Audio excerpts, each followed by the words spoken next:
Hello, and welcome to my presentation on the impact of job automation on employment. My name is Jonathan Smith, and I will be presenting on this topic today. To outline what we're doing today, I would like to go through these points to kind of show where we're going. So the first thing I'd like to note is a few housekeeping items and citing sources in this presentation. The next thing I'd like to cover is the key concepts and terms that I would like to cover in this presentation from what studies have used in the past. I'd like to cover some examples of automation to kind of give everything some context in the modern world. Then I'd like to cover the views of automation and its impact on workers, and do an analysis on which view is correct, which one is, with the data that we have been given, is the most accurate and most probable that we have seen. The last things I'd like to cover are the questions I'd like to present to the forums and the works cited pages as well. With that, let's begin. So, a few housekeeping items as I mentioned before. This should be very short. The superscript numbers you see in the slides will be associated with sources you see in the works cited that you see in that first bullet point. So I can mention the first one just to make sure that everyone knows what I'm talking about, and we can go from there. The second thing I'd like to note, charts will correlate with the study being discussed. So later in the presentation, I will be covering academic papers and studies per slide.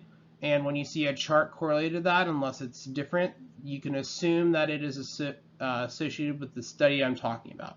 The third thing I'd like to mention, pictures and animations will include a citation in the slide. You'll normally see that with text underneath the picture. With that, let's continue. So key concepts and terms that I'd like to cover in this presentation are two pieces of language that have been covered before and are kind of lost in translation. So two of those is automation and robot.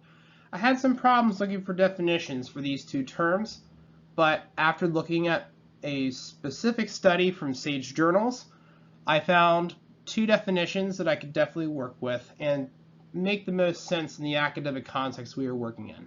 So automation, according to that study, refers to the replacing of human activity with machines. A good example of that is the robot that you see in this picture that is doing factory work.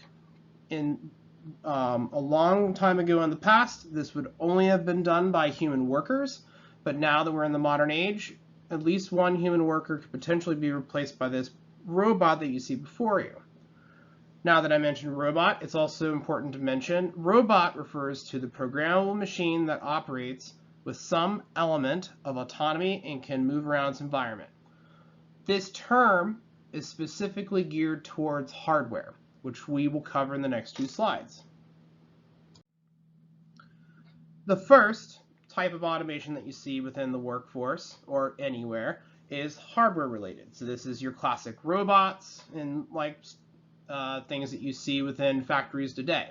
So as the first point mentions, factory robots assembling cars is a good example of hardware that is being used to automate a task or a job. The second one's kind of fun, which is why I included this animation within my slide, was robots making pizza. So this GIF supplied by Bloomberg and Newswatch shows the process of a robot spreading pizza sauce over the dough. This is similar to the process that you see within factory robots, like you see within car assembly lines. Workstations are set up by each baking task, and each task is handled by a robot. So one will take care of sauce, one will take care of actually spreading the dough, so on and so forth. The second type of automation is not hardware related at all, so you can't really touch it, but it's made of code. That is automation, task automation or software automation in one way, shape, or form. So one example of that in the modern workforce is programmed bots that are used in testing software. So specifically, I'm referring to Selenium, which is an automation framework that allows you to automate your browser. So the process that you see within the animation that I have supplied in the right-hand side of the slide shows Selenium at work. So it's opening up the website from the Public Library of Cincinnati in Hamilton County. It is able to open that page, find the form, and as you can see, the password and other fields are being filled in automatically by the program. So this is the technology that I use as a software automation tester on a day-to-day basis. And it's very useful for creating tasks that would have to be done over and over again. The second type or example that I've seen in this space is the self-automation movement. So this movement is mainly composed of programmers that want to automate menial tasks, so like form inputs and otherwise such as this, so that they can get to more interesting tasks or they could free up their time. So this actually has mixed views from employers. Some stories say that some software programmers are promoted based on that work and others are fired. So it just depends. That's probably something we can discuss in the forums, but it's definitely something to consider in the next few years in the workforce.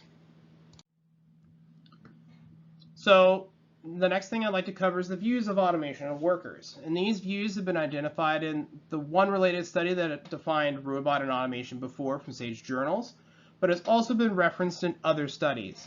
The two popular views on job automation are option 1, which is the automation, the thought that automation will replace current workers. The second option is automation will enhance current workers. The difference is that with automation replacing current workers, the workers would be let off of their jobs or fired in a harsh term, and they'd be replaced by technology instead that would do the task. With automation enhancing current workers, the workers would still be there, but their availability and their productivity at work would increase because machines would be helping them on a day-to-day basis. So which view is correct? So in order to do this, we're going to look at the current research, and that's very important to note because otherwise we wouldn't have an academic way of looking at this. To accomplish this in this presentation, we're first going to overview a few pieces of current research. We would be comparing the results of that research, of those pieces of research, and then based on that, I would like to propose from the evidence that I have seen the best view based on this comparison. So the first piece of research that I have here is an academic paper from Otter and Salomons. The data used in this study was collected from 1990 to 2007, which is important to note for later in our discussion. The study analyzes robot usage in U.S. local firms and its effect on U.S. local workers. The study did find that though there was a rise in worker productivity, related jobs were lost in the process.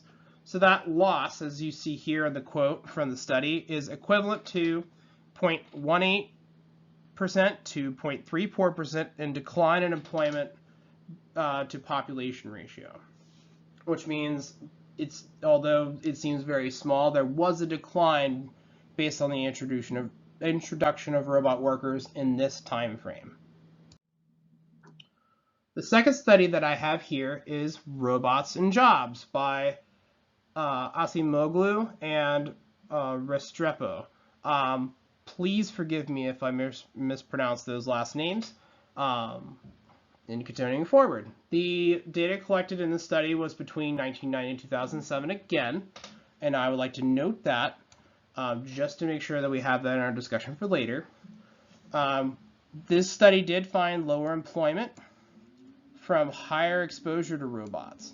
So when they say high exposure, they mean the amount of robots within the workforce comparatively to little or none.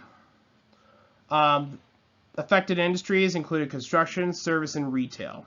So the important thing to notice in this diagram is that you'll see in this portion, this is an increase in wages, employment, and other job factors comparatively to a negative. And the one thing that you want to note in this diagram are the green bars. So these are indicative of the data that they collected to show that between weekly wages, between long-term wages, between employment in general for these local workers, we saw an increase or decrease in these areas based on automation and based on robots being in the workforce. With that being said, the majority of results that were reported in this study, as you can see from this bar, and this bar, show a very strong likelihood that wages, employment, and availability of workers would decrease because of the introduction of robots and automation in the workforce. The third study that I would like to analyze is Are Robots Stealing Our Jobs by Dahlin. The data was collected from 2010 to 2015. That's very important to note in this for the sake of our conversation later. This study focused on industrial robots in the U.S. metropolitan areas. This is important because this differs from the last study that we talked about, because that study focused on local businesses overall, not necessarily in cities. This study found a positive correlation between the number of total employees and the number of robots, as you can see between this axis and this axis. So takeaways from these studies.